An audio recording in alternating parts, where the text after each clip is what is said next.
everyone. Welcome to Right Here, Right Now with me today. Today we're going to talk all about how to move scale shapes around. So we can move scale shapes in the same way that we move chord shapes around. And in a chord, we have a chord identifier. It lets us know what chord we're playing. And in a scale, we have the same thing. There's a key identifier. It lets you know what key the scale is in. So let's say we want to play a major scale shape in the key of A major. Well, how are we going to do that? I'm going to show you right now. Well, we would pick any of the 5 major scale shapes, let's say the E shape, and we have to locate the key identifier within that E shape major scale. And since we want to play it in the key of A major, we need to line up that key identifier to an A note along this top string here, since that is where the key identifier is in that shape. And we find an A note right here. And then from this A note here, we would fill in the rest of the E shape major scale.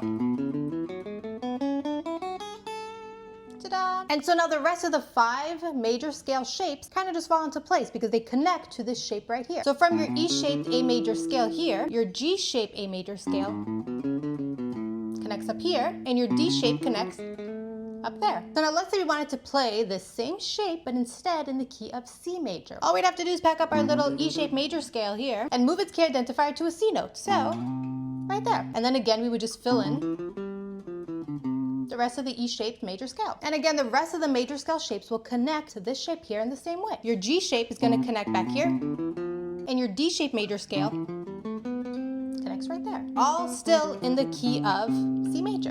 And so that same system applies to apply any scale shape. So let's say we want to play a major blues scale, and we want to play in the key of G major. First, we would pick one of the 5 caged major blues scale shapes. Let's say the A shape. We'll first locate the key identifier within that A shape major blues scale, and then we'll line it up to a G note along this string here, because that is where the key identifier is in that shape, right? And we find one right here. And then we just fill in the rest of the G shape major blues scale. Ta-da! And so that's all. That's how you apply scale shapes to the fretboard. Don't forget to go to megantrustmusic.com for the 7-Second Guitar Studio ebook for all these scale shapes that I talk about. They're all in the book. So that's all really. I don't know what else to talk about. You know, if I were an alien, I would think that the cars were the creatures. You know? If I were an alien,